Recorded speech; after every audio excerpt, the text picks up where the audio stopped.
வணக்கம். இன்னைக்கு நம்ம பார்க்க போறது, வாராகி அம்மன் உங்க கனவுல வந்தா, அதனால என்ன பலன் அப்படின்றது தான் பார்க்க போறோம்.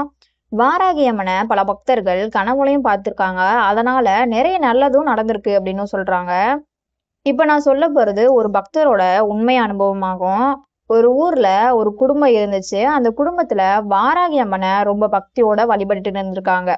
அந்த வீட்ல ஒரு பொண்ணு சில நாட்களா குடும்பத்துல சில பிரச்சனைகள் இருந்திருக்கு. ஒரே மனக்குழப்பம், கவலை, யார்கிட்ட பேசுறதுன்னு கூட தெரியாம இருந்திருக்காங்க. அவங்க தினமும் தூங்குறதுக்கு முன்னாடி வாராகி அம்மனை நினைச்சு, "அம்மா, எனக்கு என்ன செய்யணும் தெரியல. நீயே வழிகாட்டு" அப்படின்னு மனசார வேண்டிட்டு தூங்குவாங்களாம். இப்படியே சில நாட்கள் போயிருக்கு. ஒரு நாள் இரவு தூங்கும்போது அவங்களுக்கு ஒரு கனவு வந்திருக்கு. அந்த கனவுல வாராகி அம்மன் அமைதியான முகத்தோட காட்சி கொடுத்ததாக அவங்க உணர்ந்திருக்காங்க. அம்மனை பார்த்த உடனே பயம் வரல. அதுக்கு பதிலா மனசுக்குள்ள ஒரு விதமான அமைதி வந்திருக்கு. கனவு முடிஞ்சு காலையில எழுந்ததும் அந்த பொண்ணுக்கு ஒரே எண்ணம் தான் இருந்திருக்கு.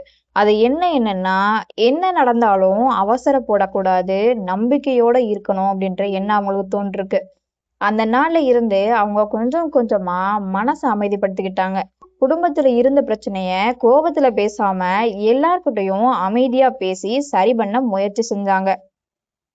சில நாட்கள் கழிச்சு நிலைமையும் கொஞ்சம் கொஞ்சமா அவங்களுக்கு மாற ஆரம்பிச்சிருக்கு. அதுக்கப்புறம் அவங்க அம்மன கனவில் பார்த்தது எனக்கு ஒரு பெரிய நம்பிக்கையை கொடுத்தது அப்படின்னு சொல்லியிருக்காங்க. இப்படிப்பட்ட அனுபவங்களை தான் சில பக்தர்கள் அம்மன் கனவில் வந்து மனசுக்கு தைரியம் கொடுத்தாங்க அப்படின்னு சொல்றாங்க. அதுக்கப்புறம் அம்மன் கனவில் வந்தா என்னென்ன நன்மைக அப்படின்றத பார்க்கலாம். வாராகி அம்மனை பாதுகாப்பு தரும் அம்மனாகவும் பல பக்தர்கள் நம்புறாங்க. அதனால அம்மனை கனவுல பார்த்தா அம்மன் நம்ம கூடவே இருக்காங்க, நம்மளை காப்பாத்துவாங்க அப்படின்ற எண்ணம் சில பேருக்கு வரலாம். இது ஒரு பெரிய ஒரு மன தைரியத்தை கொடுக்குது. அதுக்கப்புறம் கஷ்டமான நேரத்துல மனசுக்கும் ஆறுதல் கொடுக்கும். வாழ்க்கையில என்ன செய்வது, யார்கிட்ட கேட்பது, என்ன பிரச்சனை எப்ப முடியுமோ இப்படி நிறைய யோசிப்போம். அந்த நேரத்துல அம்மனை கனவுல பார்த்தா சில பக்தர்களுக்கு மனசுல ஒரு நம்பிக்கை வரலாம். எப்படியாவது இந்த பிரச்சனையை நம்ம சமாளிச்சிடுவோம் அப்படின்ற தைரியமும் வரலாம். அதுக்கப்புறம் அம்மனை வழிபட வேண்டும் என்ற நினைவூட்டலாக எடுத்துக்கொள்றாங்க. சில பக்தர்கள் நான் வாராகி அம்மனை சில நாட்களா நினைக்கவே இல்லை, அப்புறம் அம்மன் கனவில வந்தாங்க என்று சொல்வார். அதை அவர்கள் அம்மனை மறக்காமல் தொடர்ந்து நினைக்கணும் என்ற நினைவூட்டலாக எடுத்துக்கொள்றாங்க. அதற்காக பெரிய பூஜைகள் தான் செய்யணும் என்ற அவசியம் இல்லை. மனதார அம்மனை நினைச்சு ஒரு சின்ன பிரார்த்தனை செஞ்சா கூட அம்மன் உங்க கனவுல வருவாங்க.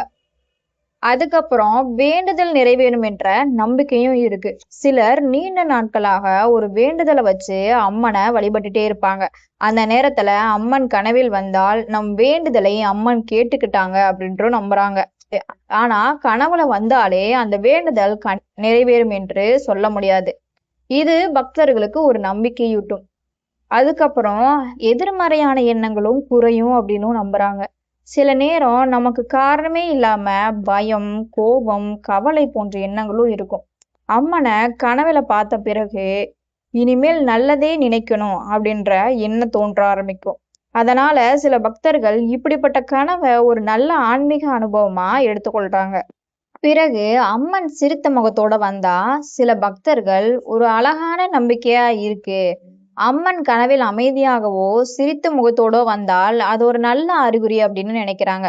அதாவது கவலைப்படாதே, இனிமேல் எல்லாமே நல்லபடியா நடக்கும், நான் உனக்கு இருக்கேன் சொல்ற விதமா இந்த கனவு அமைதல்னு சொல்றாங்க.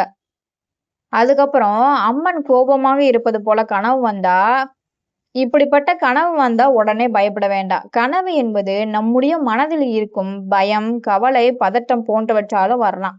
அதனால அம்மன் கோபமா இருக்காங்க, ஏதாவது கெட்டது நடக்க போகுது அப்படின்னு பயப்பட வேணாம். மனதை அமைதியாக வைத்துக்கொண்டு உங்களுடைய வழக்கமான பிரார்த்தனையை செய்யலாம். அதுக்கப்புறம் கனவில் அம்மனை பார்த்த பிறகு என்ன செய்யலாம் அப்படின்னு நிறைய பேத்துக்கு என்ன இருக்கும். காலையில எழுந்ததும் முதல்ல பயப்படாம இருக்கணும். மனசார அம்மா எனக்கும் என் குடும்பத்துக்கும் நல்ல புத்தியையும் தைரியமும் மன அமைதியும் கொடுங்க என்று வேண்டிக்கோங்க. உங்க குடும்பத்துல வழக்கமான பூஜை இருந்தா அதன்படி செய்யலாம். கோயிலுக்கு செல்ல வேண்டும் என்ற மனதில் தோன்றினால் வழக்கம் போல கோயிலுக்கு சென்று வழிபடலாம். அதுக்கப்புறம் அம்மன கனவுல பார்த்தோமா இல்லையா என்பதை காட்டிலும் நம்ம வாழ்க்கையில நல்ல மனிதர்களாக இருக்கிறோமா, யாருக்கு தீங்கு செய்யாமல் இருக்கிறோமா, மனதார பிரார்த்தனை செய்றோமா என்பதுதான் முக்கியம். அதனால என்ன பிரச்சனை வந்தாலும் அத சமாளிக்கிற தைரியத்தை நம்மளே கத்துக்கணும். வாராகி அம்மன நீங்களும் கனவுல பார்த்திருக்கீங்களா அப்படின்னு ஷேர் பண்ணுங்க, கமெண்ட் பண்ணுங்க. அப்படின்னா இந்த ஆன்மீக தகவல் உங்களுக்கு பிடிச்சிருந்தா ஒரு லைக் பண்ணுங்க, சப்ஸ்கிரைப் பண்ணுங்க. மீண்டும் ஒரு அருமையான ஆன்மீக பதிவில் சந்திப்போம்.